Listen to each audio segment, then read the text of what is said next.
Right then, this is educational now for you. Pass me that 10mm elbow there, Lee. Swivel elbow. So, someone says in my video, why am I using polypipe? I'm not using polypipe. Back in the day, this used to be the old Ep2O. Now this is the new Ep2O. Yeah?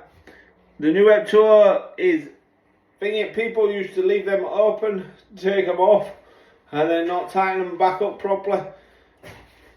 And that, I think that's why they swapped them to these where you need to use a key. So that's 10mm key, it clips on there, push it in, pop it off. So what I've done is I've disconnected that off the other waste pipe. I've taken the old fitting out of it. Now I'm going to put my new fitting in. Do you know what I mean? It's easy as that. Bish bash bosh.